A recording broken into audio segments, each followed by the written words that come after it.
Amen. So yun nga po yung background na ating pong pinag-aralan ni Lassie. Ngayon po, ang ating pong pag-aaralan, ang title po ng ating pag-aaralan is manatiling tapat sa Ebanghelyo.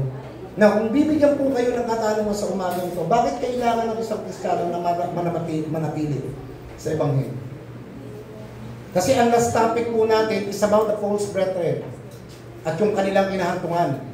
Yun po yung konteksto. Ngayon naman po, yung pag-aaral natin is 17 to 23, ito naman po ay tumutukoy sa mga mananampalataya.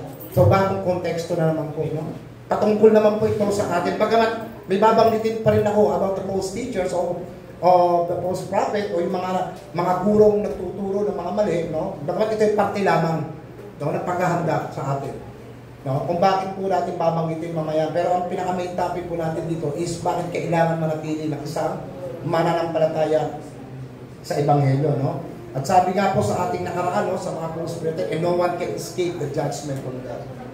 No, kapag ka ikaw ay hindi nagpapasakop sa Diyos, hindi ka nananatili sa Panginoon, meron pa po talagang judgment na kakaharapin. And now, kailangan natin manatili bilang mga mananampalataya. No? So let's start na po tayo. No? And 17 and 18, basahin po natin. No? Focus tayo muna sa dalawang verses na ito.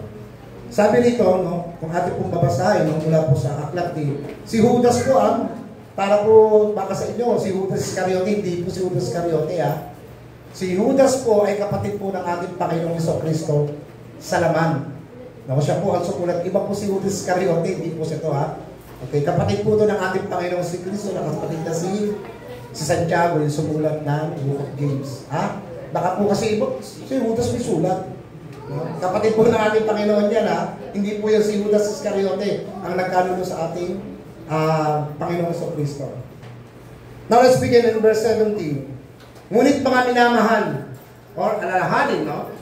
Alalahanin o tandaan ninyo, ang sabi noon ng mga apostol ng ating Panginoong Jesucristo. Sinabi nila sa mga huling araw, magkakaroon ng mga taong mapanlait na ang tanging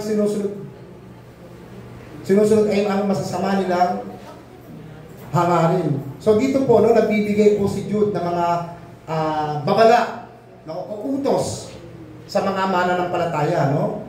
So makikita po natin mga kapatid na meron po siyang idinidiin, no, sa mga mananampalataya na kanya pong kaharap. No? Sabi po rito, yung sinasabi pong tandaan ninyo. No? Sulat natin para mas maganda. Pero ako ng bulbuli.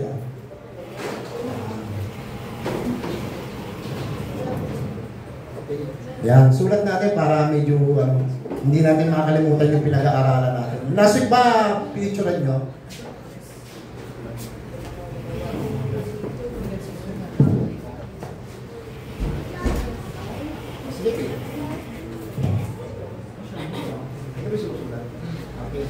Sige. Ang sabi rito ng verse 17, no? Tandaan ninyo. So, focus muna tayo doon, no?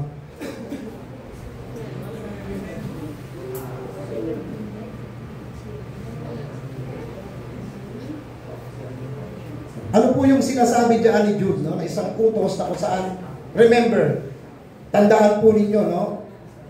Ang sabi po kasi dito, no? Ano po yung dapat tandaan na sinasabi ni Jude sa mga nakikinig sa kanya. No? Ang sabi po diyan, tandaan niyo ang mga aral, no, ng mga apostol ng ating Panginoong Jesucristo. Remember. At kailan po yun? Ang sabi po dito, no, ang ibig sabihin po ni Jude is reminding them about the teaching of the apostles concerning something. Ano ba yung mga bagay na sinasabi na something na yun? No? Yun po yung aral na kailangan nilang tandaan. No? Now the question is, ano po yung something na sinasabi po diyan? No? Sabi po diyan is sa mga huling araw. Yung tinatawag po natin the last days.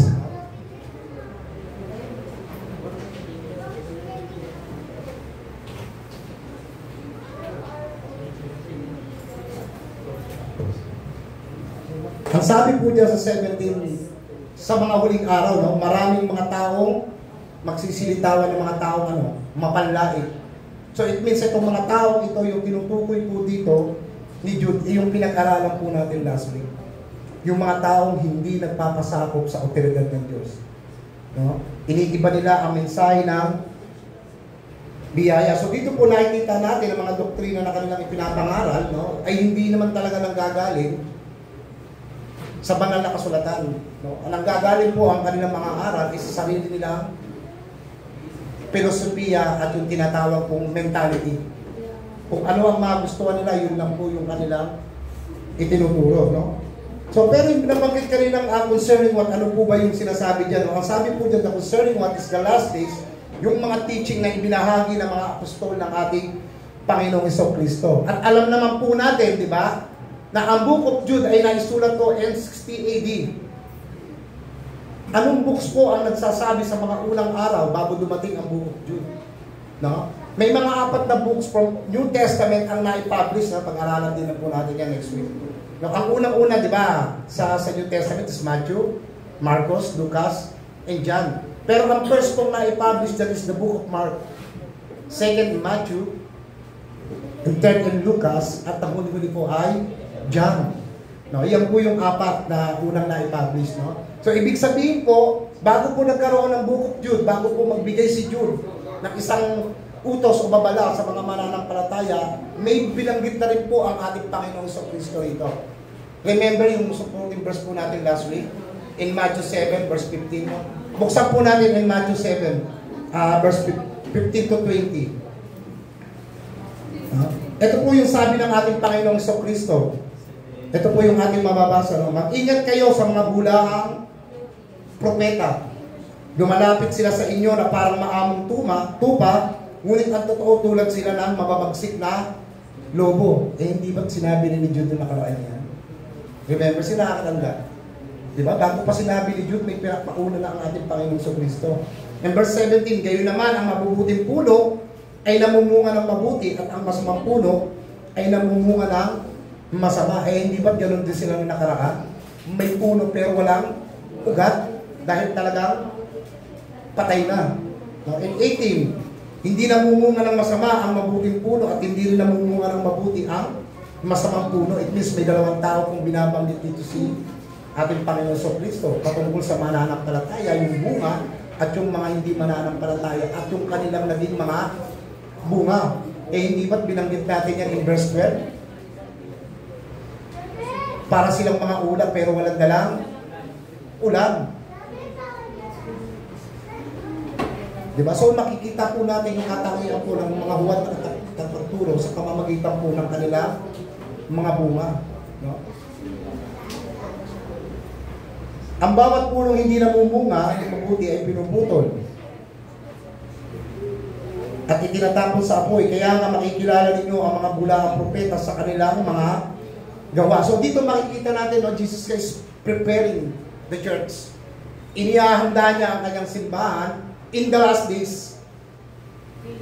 No? Kaya yung sinasabi po rito ni Jude, natandaan ninyo, yung po yung tinatawag po ng mga turo ng mga propeta. Kaya dapat kaya nga po ang title natin, manatili kayo. Di ba? So nabanggit din po ng ating Panginoong Jesucristo na itong mga bulaang propeta ito ay nagsusuot po sila ng damit na lobo. Pero ang katotohanan, sila ay mga mababagsik o ravenous wolves na handang lumapa sa mga tupa ng Diyos. Sino ba ang tupa ng Diyos dito? Taas ang kamay. Lahat tayo ay tupa ng Diyos. So kapag napasok po sila in verse 4 in Jude, at sabi po doon, na hindi nyo namalaya, di ba? May nakapasok, hindi nyo namamalayan. Di ba? Ano ba yung first concern ni Jude sa kanila? Isihatid yung buong impormasyon ng kanilang kaligtasan, yung tinatawag na common salvation. At dahil na hindi nila namalaya na may pumasok, biglang nagbago po yung motive of writing niya. Naging content the faith, manatili, manindigan sa pananampalataya dahil hindi ninyo alam na merong nakapasok. Kaya yun po ang dahilan ng ating Panginoong Jesucristo na sila po ay nagdadamit na parang mga tupa pero handang lumangon. Dahil ang kanila pong layunin ay sirahin ang pagkakawatak-watak ng mga mananampalataya at sirahin po ang simbahan. No, yun po. So yun po yung mailinaw na paalala against false teachers na patungkol po sa mga false teachers. No, ganun, bukod pa po rito, no, ganun din po yung ating mababasa. Meron din pong sinasabi sa Apostol Pablo, no, mula po sa libro ng mga gawa. talata 20, versikulo 29 hanggang 30, no? And Acts chapter 20, verse 29 to 30. Ito po ang ating mababasa, no? Maging si Apostol Pablo po ay nagbibigay din po ng babala patungkol po sa mga tao ito. And verse 29, sapagkat alam kong sa pag-alis ko ay may mga tagapagturo dyan na katulad ng mga lobo na papasok sa inyo at sisira sa inyong grupo. Darating din ang panahon na may magtuturo ng kasinungalingan mula mismo sa inyong grupo at ililigaw nila ang mga alagad. So nabanggit po mula sa inyong mga grupo. It means yung pinag-aralan po pala natin yung Jude ay kasama nila doon sa grupo. Nasisira po, no? Sa pagkakaisa ng mga mananampalataya. Kaya gano'n na lang ibinibigay ni Jude. Ang konteksto ng buong konteksto po ng Jude is to contend, to remain the gospel. Yung po yung nais ibigay ng Jude. No? Yung libro ng Jude. At sabi ni Pablo, mismo sa grupo nyo manggagaling, yung sisira sa inyong mga grupo. So it means hindi talaga lahat ng pumapasok sa simbahan ay talagang tunay na mananampalataya. Ililitaw ng Diyos, ililitaw talaga kung sino yung tunay at peke. No? Kaya mga kapatid, encourage to us, no? Manatili po tayo sa Ebanghelyo ng ating Panginoon sa Kristo. Maging aware po tayo sa mga napapakinggan po natin. No? Kasi kung mapapansin ninyo, minsan eto ka, ganito ka dati. Lagi ka pumakati kahit mag-isa ka. Pero one time, pag-isip mo, may pumasok sa'yo na ibang tao. Yung ginagawa mo dati bilang isang Kristiyano, nagulat ka, ginagawa mo na bilang hindi mananampalataya. Kasi hindi mo na malaya, napasok kayo. Hindi mo nabantayan yung puso mo. Hindi mo natandaan yung sinasabi ni Jude, and remember in the last days, yung mga turo, hindi mo naalala. Nawala. So ano nangyari? Ang pamumuhay mo ay katulad din ng isang hindi tunay na mananampalataya. So yun po yung binabanggit doon, no? So meron pa pong binabanggit si Apostol Pablo, no? Sa Timothy, no? Sa Timothy, ganun din, no? Buksan po natin yung Timothy chapter 4, verse 1 to 5. So ito po yung ating mababasa. Maliwanag na sinasabi ng Espiritu na ang muling araw ay may mga tatalikod sa kanilang pananampalataya sa Diyos.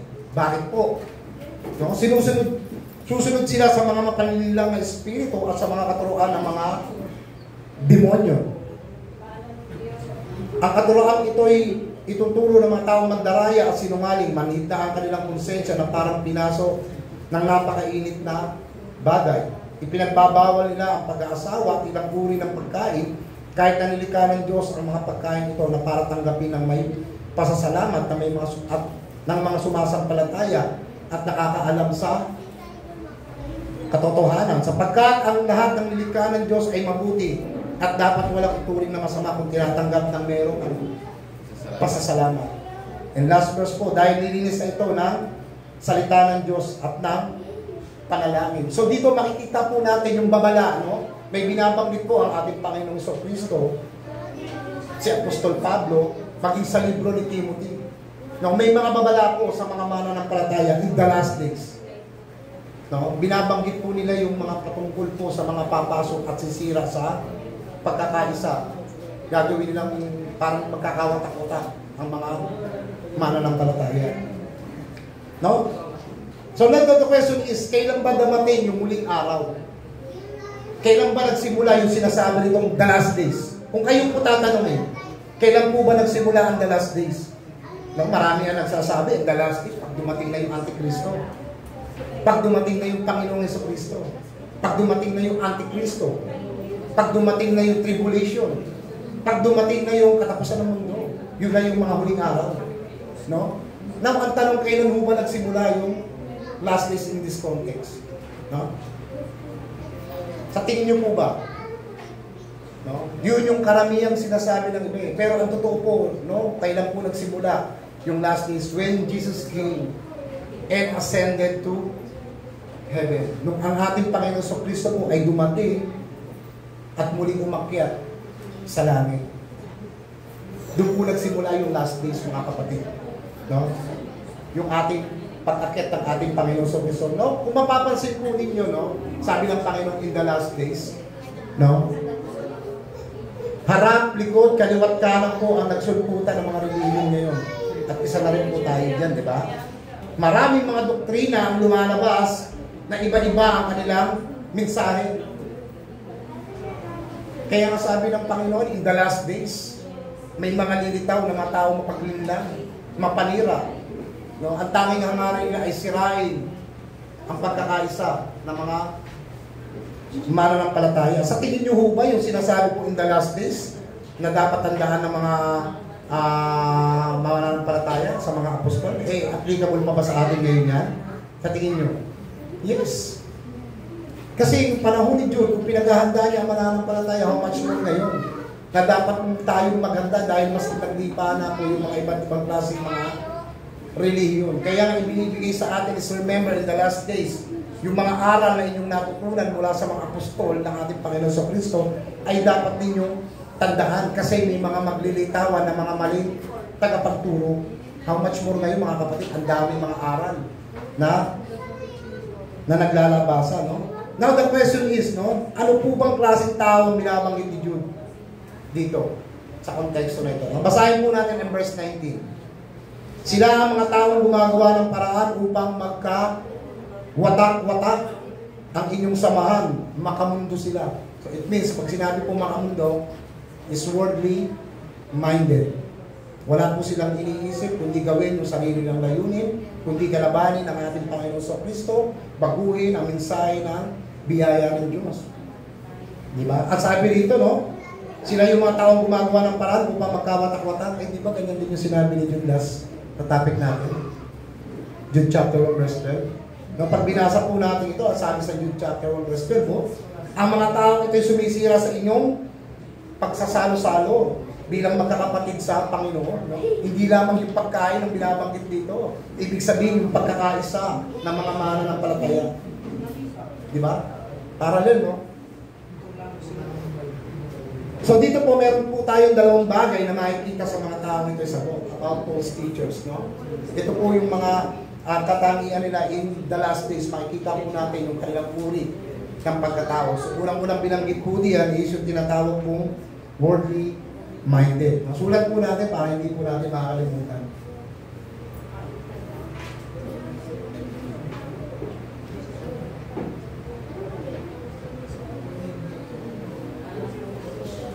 Pag sinabi pong worldly minded, ito po yung mga taong nag-iisip ng makamundo, sariling hangarin. No? Sila po yung mga taong nagtuturo ng sarili ng filosofiya, sarili ng mentality. No? Makamundo sila. No? Wala po sa kanila ang salita ng Diyos. No? Kapag sinabi pong worldly minded, na kapag ang false teacher po ay nakapasok sa church, no? Sabi rito, sila po ay gagawa ng kaguluhan para magkawatak-watak kayong mga mananampalataya. Yun po ang unang-unang layunin po ng mga false teachers na ito, no? Makamundo yung kanilang kaisipan, no? Dahil sa kanilang filosofiya o yung tinatawag po nating mentality, no? So kung titignan po natin, makamundo sila at wala po sa kanila ang Espiritu ng Diyos, no? They do not have the Spirit of God. Kahit kailan hindi po nila ibinibigay yung tunay na detalye pagdating po sa mensahe po ng biyaya. No? Bakit po sila naging ganun dating kapatiran? No? Nakisalamuha sila sa mga maling turo. So ano ang resulta? Hindi nila alam na unti-unti na pala sila nahuhulog sa punishment ng Panginoon. At doon na nga sila itinalagaan ng Diyos sa last topic natin. No? So makikita po natin na hindi po talaga sa kanila, hindi sumasa kanila ang banal na Espiritu. Ganyan din po, mababasa natin, no? Meron po isang tao na nagbanggit po ng ganyang klaseng tao, no? Si Apostol Pablo. Kung bubuksan po natin in Romans chapter 8, verse 5 to 11, ito po yung ating mababasa. Sapagkat ang mga taong namumuhay ayon sa kanilang makasalanang pagkatao ay walang ibang iniisip kundi ang nais nilang kanilang pagkatao. Ngunit ang tao namang namumuhay ayon sa banal na Espiritu ay walang bang iniisip kundi ang nais ng banal na Espiritu. So yung dalawang tao na binabanggit po dyan ni Apostol Pablo, yung worldly minded at saka yung mga taong makadangit, no? Yung mga kasama sa tupa ng Diyos, wala yung ibang iniisip kundi ang salita ng Diyos. Pero itong mga taong ito, yung mga worldly minded na ito, sila po yung may mga sariling layunin. Ayaw nila magpasakop sa otoridad ng Diyos, no? Ang pagsunod sa nais sa makasalanang pagkatao ay hahantong sa kamatayan, ngunit ang pagsunod sa nais sa banal na Espiritu ay hahantong sa kapayapaan. Number 7, sapagkat ang taong sumusunod sa nais ng kanyang makasalanang pagkatao ay kalaban ng Diyos. Hindi siya sumusunod sa kautusan ng Diyos. At talagang hindi niya kayang sumunod. No? Wala na talaga tayo, parang wala nang takasay. No? Kaya nga ang taong nabubuhay ayon sa kanilang makasalanang pagkatao ay hindi maaaring kalugdan ng Diyos. Ngunit hindi na tayo nabubuhay ayon sa makasalanang pagkatao, kundi ayon sa patnubay ng banal na Espiritu. Kung totoo ngang nananahan sa inyo ang Espiritu ng Diyos, kung wala sa isang tao ang Espiritu ni Kristo, siya hindi kay Kristo.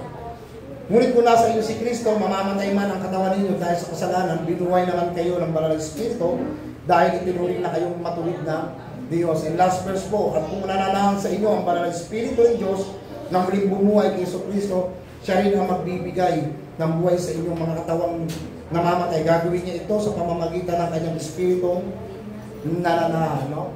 Now the question is, verse 5 to 9 po, no? Sino-sino po ang tinutukoy dito na hindi po sumama sa kanila ang banal na Espiritu? Yung mga taong makamundo ang kanilang mga isipan at hindi po nananahan sa kanila ang banal na Espiritu. No? Minsan, alam nyo kapatid, no, mga kapatid, minsan mapapaisip kayo, no? Share ka na share. Pero ayaw nilang pakinggan.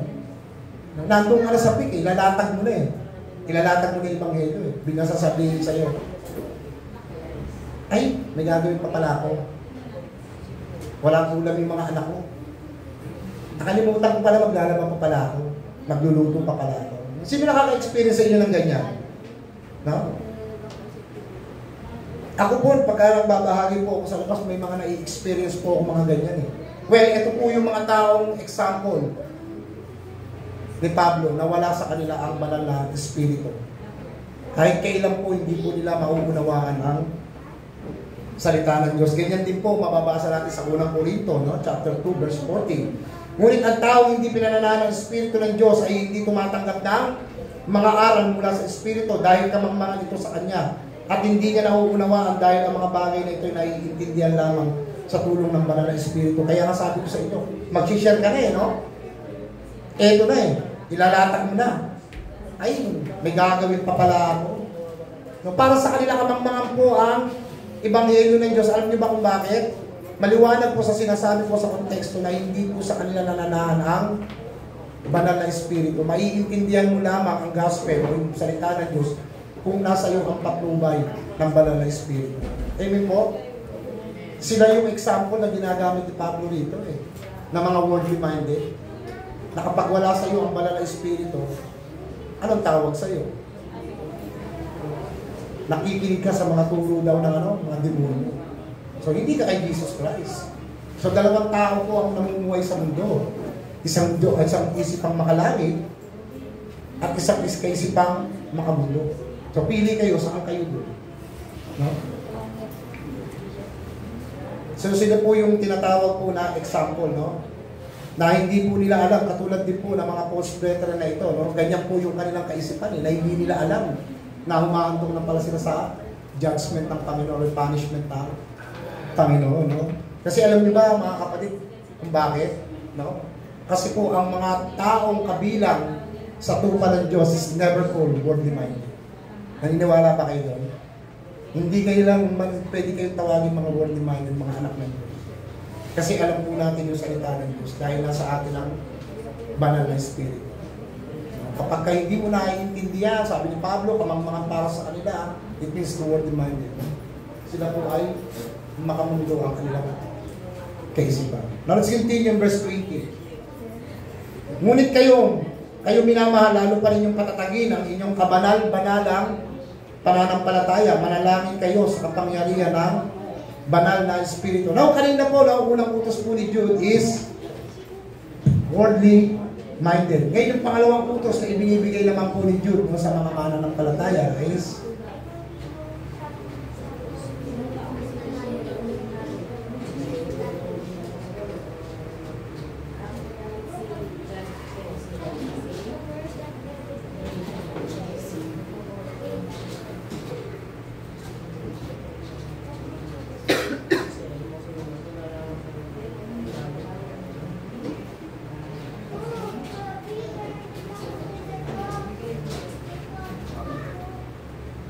Haba, no? Ang haba.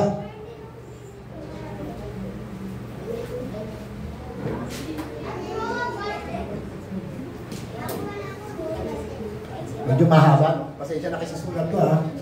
Sabi diyan, build yourselves on your holy, most holy faith. So ano po sa Tagalog niya? Pagka tinagalog po natin, no? Pag sinabing build, patatagin ninyo ang inyong kabanal-banalang pananampalataya. Yun po yung pangalawang utos na nais kong ibigay sa atin ni Jude. No? Now, bakit po lagi binibigay sa atin ni Jude na patatagin, panatilihin? No? So, ibig sabihin po na patatagin ang inyong kabanal-banalang pananampalataya, mga kapatid, no? Ito po isang mga example na mababasa po natin mula po sa Colossians, no? Chapter 2, verse 7. No? Patungkol po ito sa kaganapan kay Kristo, yung ating mga spiritual na pamumuhay. No? Patuloy kayong lumago at tumibay sa Kanya, magpakatatag kayo sa pananampalataya itinuro sa inyo at maging magpasalamat kayo. So dito makikita po natin yung salitang building. No? Pag sinabi pong build, no? Parang akala mo nagtatayo ka ng isang building. No? Pero yan po ay may kinalaman po yan sa pananampalataya po ng bawat Kristiyano, no? At dito mababasa din po natin sa about building something, no? Sinasabi po ni Apostol Pablo. It's about building. No? Patungkol po sa building, no? Buksan natin kuya sa unang Korinto, verse 3, 10 to 11. Ang sabi ng Apostol Pablo, no? At ako naman bilang mahusay na tagapagtayo ng gusali. At siyang naglagay ng pundasyon ayon sa kakayahang pinagkaloob sa atin ng Diyos, pagkatapos iba namang manggagawa ang nagpapatuloy sa pagtatayo nito. Ngunit kailangan maging maingat ang bawat nagtatayo. Dahil wala ng pundasyong maaari pang ilagay maliban sa inilagay na. At ito'y walang iba, kundi si Hesus Kristo. No, sabi po diyan, no, build yourselves up in Him. Patatagin ninyo ang pananampalataya ninyo kay Kristo.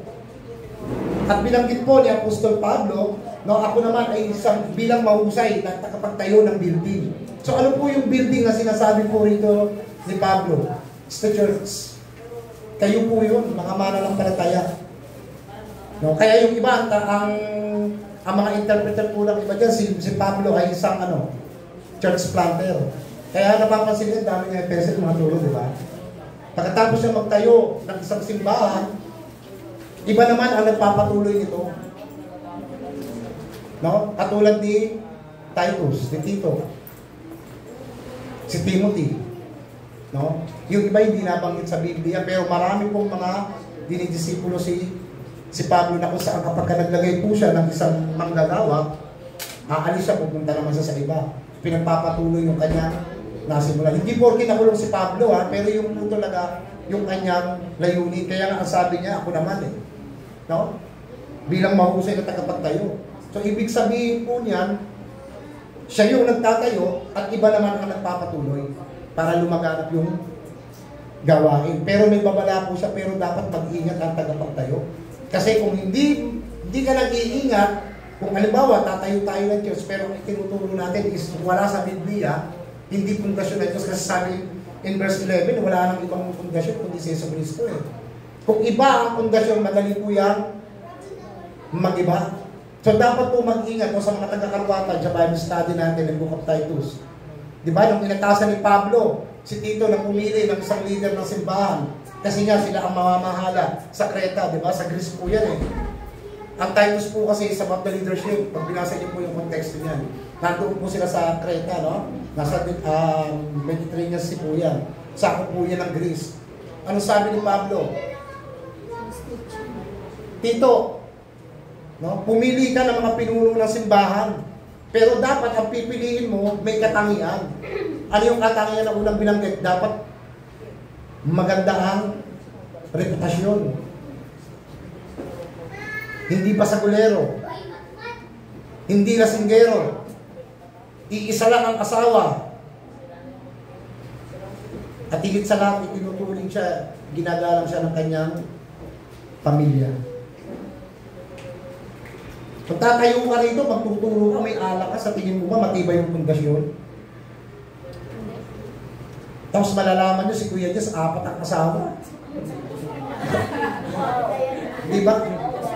Pag nalaman nyo, ano mangyayari sa church? Bagsak. Paano magiging matibay yun? Hindi si Kristo eh. Kasi kung si Kristo ang inyong pundasyon, dapat yung salita niya namumuhay sa inyo. Ipinamumuhay ninyo. Tinatandaan natin yung mga turo ng mga apostol. So yun po, yung pagtatayo po ng simbahan, dapat din po talaga maging maingat. Pipili ka ng mga leader na mayroong mga gandang mga reputasyon. Si Ate Tina natawa parang may naalala. Yung hindi niya, abte niya. So build yourselves up in Him.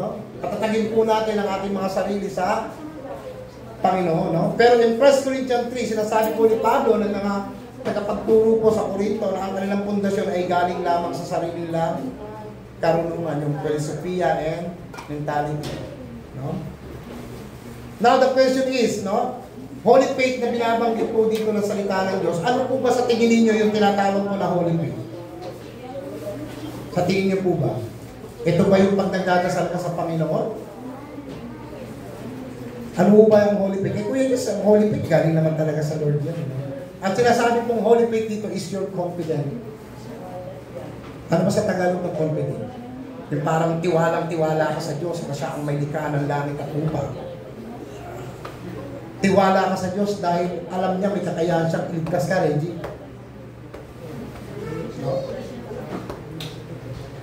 Tiwala ka na ang Panginoong Jesucristo ay kayang gawin ang lahat. Pero kung titignan po natin, ang pinaka-main focus po rito ni John is not, hindi po yun eh. Ang focus niya po rito is the gospel. Kailangan confident ka na ang gospel ng Panginoon ay makapagliligtas sa iyo, Reggie. Yun po yung sinasabing build yourself, on your holy and most holy faith. Yung confident mo, Ate JP, na alam ng Diyos na kaya kang tulungan sa panahon ng pangangailangan, panahon ng trials. Confident ka na kaya kang iligtas ng Diyos. Yung po yung sinasabing holy faith. You're confident. Kaya nga kung inyo di bang naalala yung mga pinag-aralan natin, contend, remain to contend the faith. Manatiling manindigan kayo sa inyong pananampalataya dahil sa inyong confidence sa Panginoon. So yun po yung tinatawag na holy faith, medyo malalim na araw talagang pag-aaral. Kailangan mo talagang sisirin yung salita ng Diyos. So dito po natin makikita na sinasabi po ni Jude sa mga mananampalataya in the last days. So may dalawang kinakailangan pong gawin ang mananampalataya po. Ano po ba ang kailangan po natin gawin? Sa tingin niyo po ba? Bilang mga mananampalataya na napaka-importante po sa buhay ng bawat isa sa inyo. Kumati ng church, pagkatapos umuwi. Uupo ako, Kuya Diyos, pero hindi na ako magbabahagi ng salita ng Diyos, may tinawag ng borda. Aatin ako ng church, tapos makikita-fellowship din ako sa mga kapatiran. So ano po yung dalawang bagay na dapat po natin gawin? So number 1 po is magbabad sa salita ng Diyos. Kung gusto niyo pong magkaroon ng tinatawag po na discernment. Ano po ba sa Tagalog ng discernment? Pangunawa. Pag hindi ka babad sa salita ng Diyos, ang style mo is 5 to 10 minutes naman. Ang pagbabasa mo ng Bible, pakikinig mo sa salita ng Diyos, ay wala. Palis na palis ka. Parang ang manok na isinabong na nakipaglaban sa manok na may tarik, ikaw wala. Yung kalaban mo may tarik, ikaw wala. Tinamakan ka, ano nangyari sa'yo? Patay. Buwan, machochope ka, tatakbo ka. Wala kang tarik Wala kang panlaban So ano yung panlaban mo doon? It's the Word of God. Kaya ang isang mananampalataya, kung hindi babad sa salita ng Diyos, pag dumaan ang pagsubok, alam. Kung gusto niyo po magkaroon ng tinatawag po ng discernment, kailangan po talaga magbabad tayo sa salita ng Diyos. Hindi po ako nag-aayamag sa inyo mga kapatid. Ito po isang encouragement sa atin. Huwag po natin sayangin yung mga oras at araw natin. Magbigay din po. Okay lang naman magbabad kayo sa ibang cellphone, TikTok, whatever. Okay lang yan. Hindi naman yung pinagbabawal Pero dito kasi sa konteksto na pinag-aaralan po natin, magbigay po kayo ng oras para sa Panginoon. Para hindi po tayo maligaw ng mga maling turo. And number 2, build yourself up in the gospel. Patatagin mo ang iyong pananampalataya sa ebanghelyo ng Panginoon. Pag sinabi pong patatagin sa Ebanghelyo, ano po yung dapat natin gawin? Kailangan sisirin mo, pag-aralan mo, himayin mo ang sinasabi ng gospel ng Panginoon. Diba? Isabuhay mo. Yun yung sinasabi ng patatagin mo eh. No, so dapat araw-araw ang mananampalataya, hindi lang monthly, weekly lumalago, dapat araw-araw. No? Paano ka lalago? The Word of God, mga kapatid. Yun po yung mga sikreto na dapat po natin gawin. No? Ito yung gustong iparating po ni Jude sa atin. No? Sabi ko nga sa inyo, kung hindi kayo babad sa salita ng Diyos, wala. 5 minutes, 10 minutes, inaman, yun lang ang basa mo. Sa tingin mo ba, lalago ka? No? Matagal ang pag-usad. Baka mamaya maunahan ka pa ng pagsubok, hindi ka na makatagal. No? So how much more pa sa panahon natin ngayon, nakabilaan ng mga maling turo kapag ka nakasuman tayo ng ibang turo. Oo nga no, ang ganda ng pagka-explain mo kapatid, mali yung turo, wala kang alam sa Biblia. Hindi ka babad sa salita ng Diyos. Kahit mali yun, pag itinuro ng mga false teacher niya, para sa'yo, maganda pakinggan di ba? Pero kung babad ka sa salita ng Diyos, Brad, sorry hindi yan ang sinasabi. Ito yung sinasabi. Babad ka no? Hindi ka na makipagtunggal Hindi para makipagdebate mga kapatid To defend your faith. Para manindigan ka sa pananampalataya mo. Pag sinabing defend, hindi para maghanap ng kaaway. Kung hindi manindigan ka sa mga malituro. No? Napunta po tayo in second part po ng verse 20 po in Book of Jude.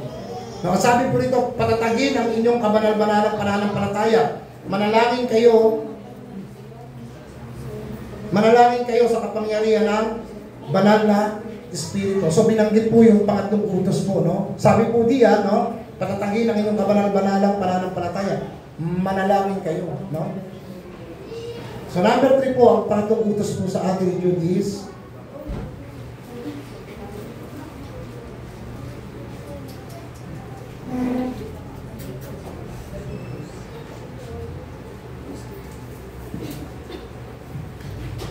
pray in the Holy Spirit. The question is, sino dito nagdadasal araw-araw? Taas ang kamay. To be honest. May 3. Mahabol, pang-4. O ulit, to be honest, sino po nagpe-pray dito araw-araw? Ayun, dumami. Medyo, baka nahiya. Nabingi lang po, nabingi. Para sa inyo mga kapatid, ano ba yung pray in the Holy Spirit? No, kasi para sa iba, makinig po kayo mga kapatid. Kasi po para sa iba, ang prayer in the Holy Spirit ay may kinalaman daw po sa tongues. Speaking of tongues, ang pray in the Holy Spirit, ang sabi nila. No, para sa mga ibang denomination. Kapag ka ikaw raw ay nanalangin sa banal na Espiritu, katulad ng ipinasa ko kay Ate Dayan, ang sabi ng isang mangangaral.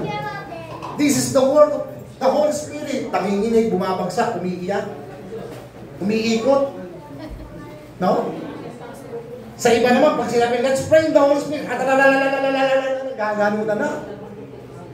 No? Sa tingin nyo ba, yung tamang sinasabi ng konteksto ng Bible? Kasi mas maganda kung Bible ang pasagutin natin dyan No? Alam niyo ba mga kapatid, ang pray in the Holy Spirit ay may kinalaman po sa bawat isa sa inyo. No?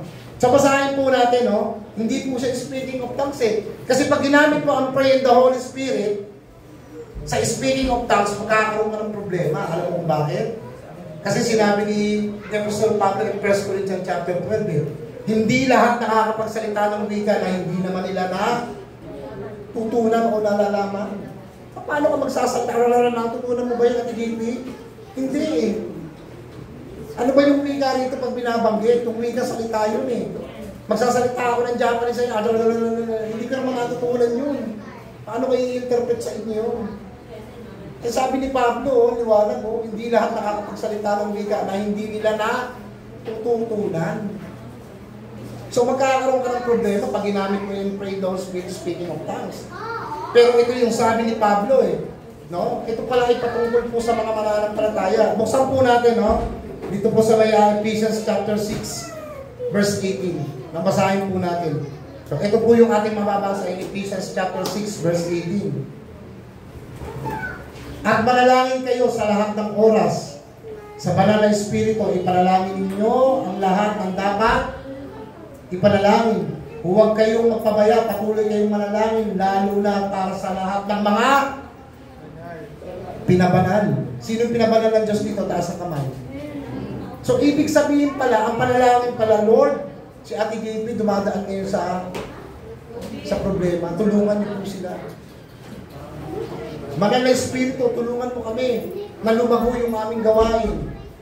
Banal na Espiritu, tulungan mo ako na magkaroon ako ng oras sa pagbabasa ng iyong salita. Banal na Espiritu, tulungan mo si Kuya Jerome sa kanyang pagbiyahe sa malalayong lugar. Nandun yung eagerness niya para mag-serve sa gawain ito.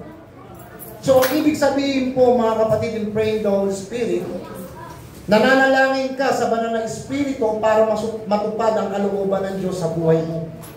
Yun po yung ibig sabihin ng praying the Holy Spirit. Pag kayo po ay naimbita sa isang gawain at sinabi ng isang mangangaral, let's pray in the Holy Spirit, alalalalala, you need to pagpag your papabalik. No? Ito po yung kasagutan eh. Ephesians 6:18. Patungkol po sa atin. Nananalangin ang bawat isa sa atin, pinagpipray mo ang bawat isa sa atin na matupad ang kalooban ng Diyos sa buhay ng bawat kapatiran. Yung po yung pray in the Holy Spirit. Amen po? Sana, I hope na meron kayong naiintindihan sa sinasabi ko. No? So, yun po yung ibig sabihin nun. No? And verse 21. Sige po, malapit na tayo matapos, bibilisan ko na. No, pagdating naman po, verse 21, ito po yung pang-apat po na command na nais pong iparating sa atin ni Jude. No? At manatili kayo sa pag-ibig ng Diyos habang hinihintay ninyo ang buhay na walang hanggan ay pinagkaloob ng ating Panginoong Kristo dahil sa kanyang habang sa atin. No? Sabi dito, no, patatagin, no, panatilihin ninyo ang pag-ibig. No? Keep yourselves in the love of God. Yun po yung pang-apat.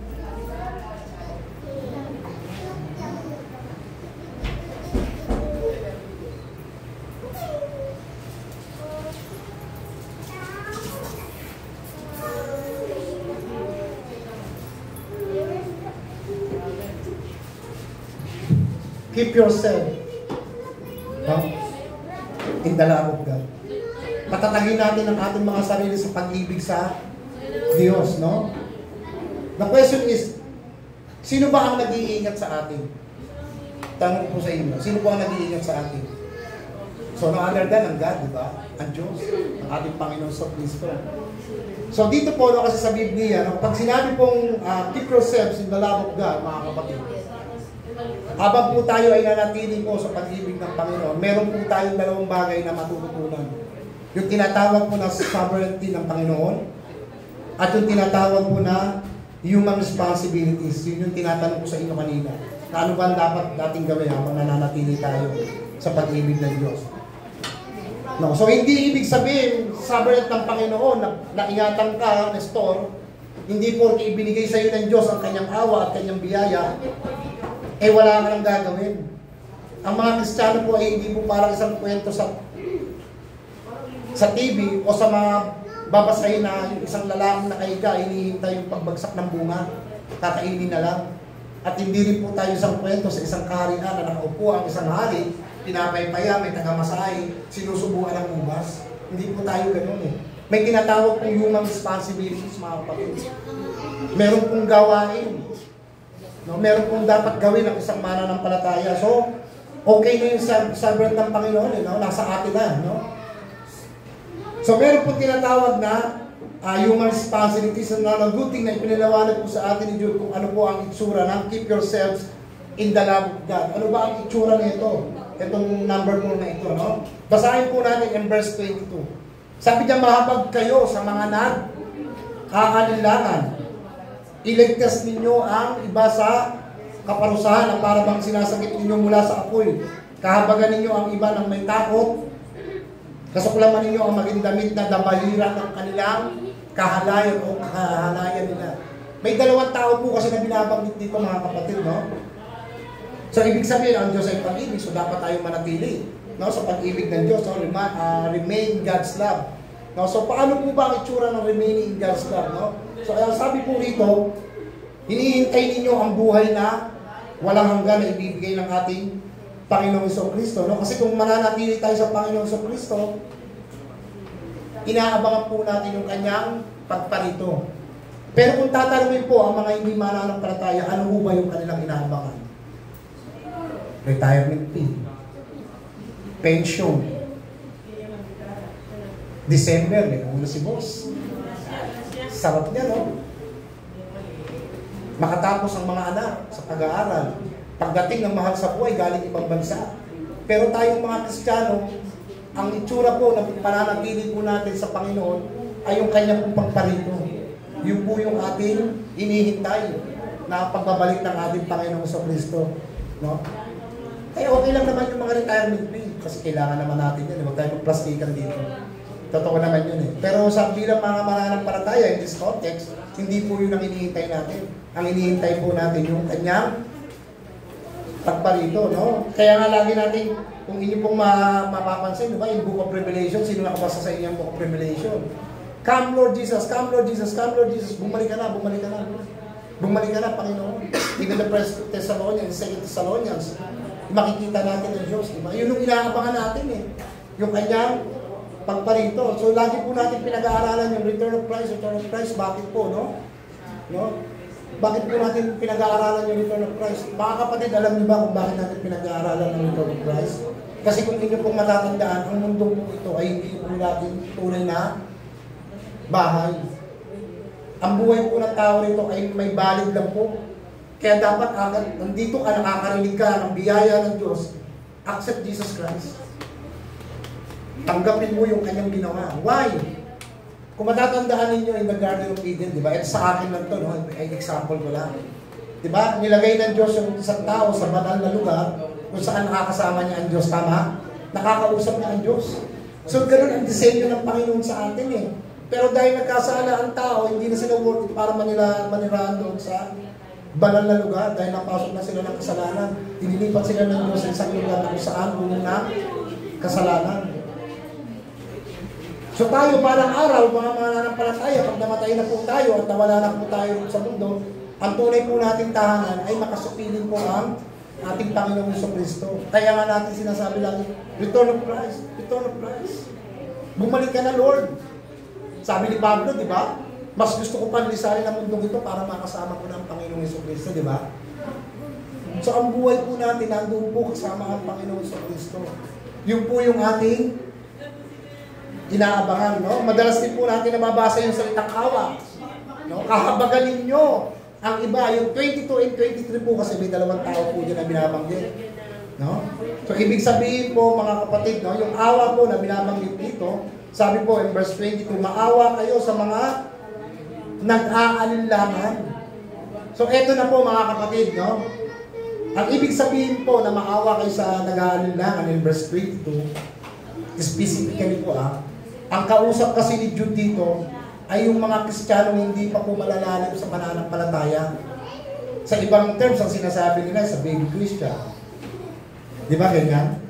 Pero ang kausap po rito ni Jude, yung mga taong hindi pa talaga malalalim, kumbaga, mababaw pa lang yung kanilang kaisipan patungkol sa Word of God. At dahil nga sa mga charismatic na ito, sa mga post-brethren na ito, ang nangyari po, nagkakaroon po sila ng doubt. Nag-aalinlangan sila yung tinatawag na double-minded. Bakit po? Parang iba yung sinasabi ni Jude sa mga sinasabi ng grupo na to. Parang iba yung sinasabi ng grupo na to sa sinasabi ni Jude. Kaya nga di ba sabi ni, content, remain. Content, remain. Build up yourself in the holy faith. Manatili kayo sa pag-ibig ng Diyos. Lagi niyang ini-encourage yung mga kapatiran na ito. Kasi nga, hindi pa sila inog masyado. Yun po yung kausap ni Jude sa English context. No? So nagkakaroon po sila ng double-minded, yung po nangyari in verse 22. Sila po yung sinasabi doon ni Jude. No?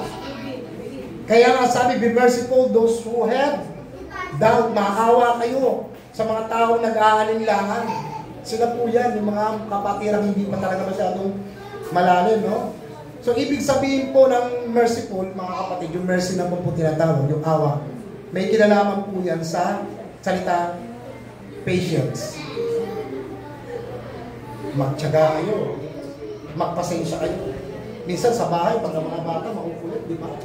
Parang gusto kong batukan eh. Minsan pipitin mo sa tenga, nauubusan ka ng pasensya. Di ba? Pero pag nasaktan mo, naaawa ka naman pag nag-iiyak. So, ganun din po sa mga kapatiran na ito. Kaawaan ninyo, kahit na minsan nag-share ka, ayaw ka pakinggan. Bahala ka, kaya kayo mapapahamak, titigas ang ulo nyo eh. Di ba? Kaya kami ni Ate Dayan, nagpapatuloy kami, kahit alam namin ang aming mga members sa St. Gregory, minsan iba ang motibo, tuloy na. Kasi naaawa kami sa kanila, gusto namin ibahagi yung ibanghelyo ng Panginoon sa kanila. Nagtsatsaga kami, hindi kami nagsasawa. Yun po yung ibig sabihin ng mercy. Naaawa ka sa tao na ayaw mo mapahamak, kaya ang gagawin mo, magtsatsaga ka. No?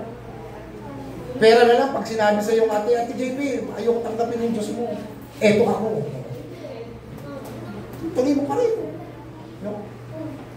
So yung ibig sabihin po ng mercy. No? Kung natatandaan ninyo yung unang tema po natin sa last anniversary natin, ano ba yung tema natin yung first anniversary natin? Yung 2 Timothy chapter 4 verse 2. No, basahin po natin. Tama ba kayo, man? Ang sabi niya sa English, no? Preach the word, be prepared in the season and out of season. Correct, rebuke, encourage with a great patience and careful instruction. Now, binanggit po yung salita patience. Sa Tagalog po, no, maging handa ka sa pangangaral, sa salita ng Diyos, anumang panahon, no, napapanahon man o hindi. Diba? Ilantad mo ang mga maling aral, pagsabihan ng mga tao sa mga mali nilang gawain, patatagin ang pananampalataya nila sa pamamagitan ng matyagang, pagtuturo, it means huwag mong pagsawaan. Yun po yung mercy, matyaga, patience. No? Sa mga maigi at pasensya. Ito ko si Kuya Herman. So yun po yung ibig sabihin ng merciful.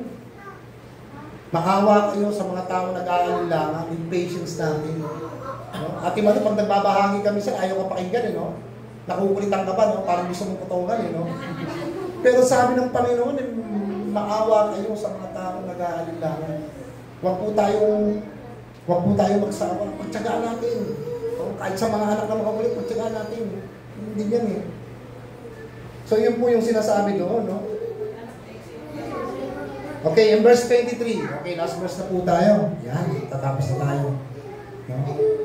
In verse 23. Iligtas ninyo ang iba sa kaparusahan para bang sinasagip ninyo mula sa apoy. Kahabagan ninyo ang iba na may takot, masuklaman ninyo. Maging ang damit na nabahira ng kahalayan nila. No? Sasabi po rito, tulungan ninyo ang iba. No? Hindi po sinasabing, bahala na kayo dyan. Ayaw nyo makinig eh. Kasi impyerno na punta nyo. No? Pagka ganun po ang isang Kristiyano, hindi po tamang karakter yun. Mga kapatid. Ang sabi po rito, tulungan ninyo. No? Kung yung verse 22 po, ay may kinalaman naman po sa mga bagong mananampalataya pa lang o hindi pa malalim. Ang verse 23 po, basahin niyo po maigi. Ang sabi po diyan, no? Tulungan ninyo ang iba sa kaparusahan na para bang sinasagip ninyo, no? Sila sa apoy. Kahabagan ninyo ang ibang may takot, kasuklaman ninyo ang maging ang damit na nabahiran ng kahalayan nila. Ang verse 23 po ay tumutukoy po ito sa mga nagtuturo po ng mali. Yung mga post-brethren, post-teachers. Sila po yan, yung binabanggit ng verse 22. Hindi lamang po yung mga kapatirang mababaw pa lang. Sila yung 22, pero yung 23, yung mga nagtuturo ng mali. Kaya nga sabi, ang mga damit na nabahiran ng kahalayan nila eh. Ibig sabihin, meron po silang, ano ba yung damit na binabanggit pag ang Bible po ang nagsasalita? No? Para po sa kaalaman ninyo, ang damit na binabanggit po dyan is righteousness. Yung pamumuhay mo bilang mga Diyos. Itong mga tao to, wala sa kanila yung righteousness eh. Kaya ang binabanggit po in verse 23, kahabagan din po natin yung mga nagtuturo ng mali. Diba? Kuya Diyos, bawal mag-akaw ng member na may member eh. Tama naman po yun, pero kung alam mong mali, ayan nakaharap mo si Reggie, kunyari, iba yung pick ni Reggie. Andiyan, hindi mo pa agawin, Reggie. Siya na mo. Ipaalala mo sa kanya yung tunay na ebanghelyo. Hindi para agawin, kundi para ipailala. No? Paalam ang tunay na ebanghelyo. Hindi ka na nakagaw ng member. Makapag din po tayo sa mga pastor na nagtuturo ng mali. Kung ayaw nilang makinig, nagawa niyo yung part nyo. So, okay na yun. Sila po yung binabanggit ng verse 23. Naintindihan niyo po? So, yun po yung ibig sabihin po ninyo, no? So, bakit po natin kailangan silang tulungan? No? Siyempre, ang Panginoon ay napalito, hindi para parusahan, kundi tayong lahat ay tulungan. na maligtas ang Panginoong Jesucristo. Yun din po yung ating, yun po yung imahe ng Diyos eh. No, naparito siya hindi para i-judge sa bawat isa sa mga nagawa na, kundi para tulungan, mauwi sa pagsisisi at maligtas. Yun po ang nais ng Panginoon. So, iligtas ninyo ang iba. Pero in English po, ang nakalagay po nito, mga kapatid, ito po yung ating mababasa sa NIV version, no? Save others by snatching them. No, nabanggit po yung snatching them. From the fire. Others show mercy mixed with fear, hating, even the clothing stained by corrupted flesh. No, nabanggit po yung snatching them from the fire, no? Okay. Ito ko na lang po isusulat, ha?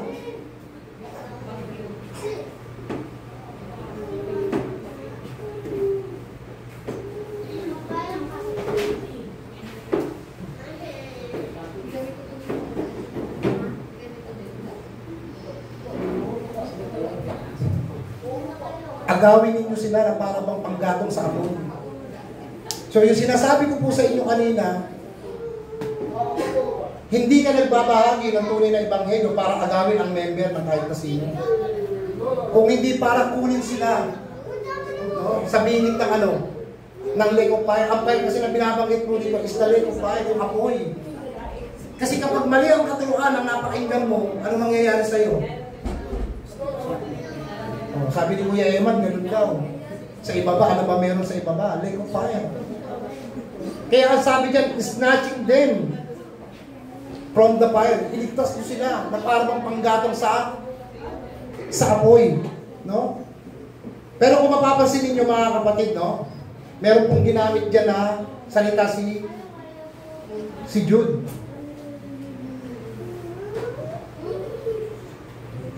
Snatch. No? Ano ba yung ibig sabihin ng snatch? Kung napapansin po ninyo in 2 Thessalonians chapter 4, 16 to 17, no?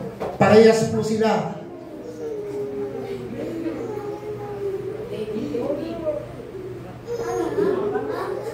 Snatching and cut up o caught up ay isang terms lang po na ginamit. Ang ibig sabihin po nito in Greek word, no? Sa Greek word po yan, pag ating pong binasa is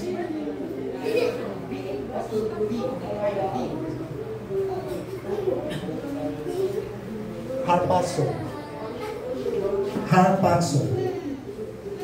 Ang ibig sabihin po ng harpazo, snatch them and cut up, is, it means, kunin mo na mabilisan, dagitin nyo sila, agawin nyo sila.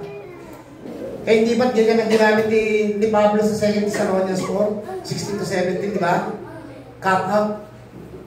We will cut up. Ibig sabihin, kukunin ka ng Diyos. May kinalaman po yun sa pag-agaw ng Diyos eh. Sa mga mananampalataya. No? So yan po yung ibig sabihin yan. So ano po yung isang magandang konteksto sa Bible na sinasabi pong snatch them. No? Kung naaalala niyo yung nasturo ko sa inyo, no? In Book of Zechariah, chapter 3, 1 and 4. Ito po yung ating mababasa. Isa sa mga magandang example po. No? Basahin po natin. Ipinakita sa akin ng Panginoon ang punong pare na si Josue, na nakatayo sa harapan ng anghel ng Panginoon. Nakatayo naman sa gawing kanan niya si Satanas upang paratangan siya. Ngunit sinabi ng anghel ng Panginoon kay Satanas, ayon sa Panginoon na pumili sa Jerusalem, mali ka Satanas, hindi ba't ito ang taong tulad na nagdiningas na panggatong na hinila mula sa apoy? Kaya sinabi ng anghel sa iba pang mga anghel na nakatayo sa harapan ni Josue, hubarin ninyo ang maruming damit. Pagkatapos sinabi ng anghel kay Josue, inalis ko na ang iyong kasalanan, ngayon bibihisan kita ng bagong damit. So ganito po, no? Bago po na yun, di ba, in-explain po sa inyo ang konteksto ng Zechariah. Ngayon, para sa mga ngayon lang po makakarinig, no? Ang Zechariah chapter 3 po, ang pinaka-konteksto niya po, ito po, nung panahon po ng Zechariah, ang nagtuturo po dyan, si Zechariah at saka si Haggai. Sila po yung nakatasan para magturo ng panahon na yan. Ngayon, para maitayo yung templo, kailangan lumabas yung dalawang inihintay. Si Josue at saka si Zerubbabel. Ngayon, ito may problema no? Si Josue kasi, tinatawag pong representative ng Israel. Siya yung magiging punong pare. Siya yung punong pare na hinihintay sa panahon ni Zechariah para maitayo na po yung templo. Eh, kaso may problema. Nandun si Satanas No? Pinaparatangan niya yung anghel ng Diyos. Ang sabi niya, itatayo mo itatayo mo ang templo. So si Josue ang gagamitin ninyo. Si Josue marami yan eh. Makasalanan si Josue. Ang buhay niya ay makasalanan. Paano niya itatayo yung templo sa pamamagitan niya? Kaya nga di ba ang sabi dito, mali ka Satanas. Di ba? Si Josue ay kinuha na parang panggatong mula sa apoy. Siya ay binihisan ng bagong damit. Si Josue ay binigyan ng damit at binihisan ng bagong damit. So it means, ang Panginoon po pinatawad si Josue sa kanyang mga kasalanan. Kaya yung damit na binabanggit po dyan is the righteousness. Hinubad po yung unrighteous na buhay niya. Pinalitan po ng righteousness ng God. So yun po yung konteksto na Sekaraya. Na kinuha, inagaw. Kaya nga sabi dyan snatch or cut up, harpaso. Ibig sabihin kunin, atakin, agawin. Diba?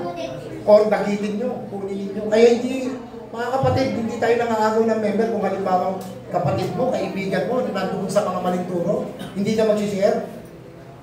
Hindi para agawin, kundi para ipaalala yung tunay na ebanghelyo. Diba? Pag binuksan ng Holy Spirit yung kanyang kaisipan about the true gospel, mananatili po talaga yung sa salita ng Diyos, mga kapatid. So yun po yung tinatawag na ano po, human responsibility. Hindi po nasa atin yung sovereign ng Panginoon, wala ka nang gagawin. Yun po yung responsibility natin, mga kapatid, responsibility. Ipangaral. No? Tulungan yung mga taong nag-aalinlangan. Tulungan din natin yung mga taong mga nagtuturo ng mali. Correct them, diba sabi kanina? Rebuke them. In 2 Timothy chapter 4 verse 2. So yun po yung ibig sabihin po ninyo, no? Okay, mga kapatid, no? Sa oras na ito, no? Sana po meron po kayong natutunan po sa ating pong pag-aaral, no? So nais ko lang po sanang sabihin sa inyo, no? Meron na po akong mga nilaktawan na ibang mga examples po dito, pero alam niyo naman po yun. Yung nais pong iparating po sa atin ng Jude chapter 1 verse 17 to 23, no? Tatlong bagay po. Makinig po kayo, mga kapatid, no? Ito po yung tatlong bagay na dapat po nating makita sa konteksto po. Kaya, ayan po, no? Remember the doctrine.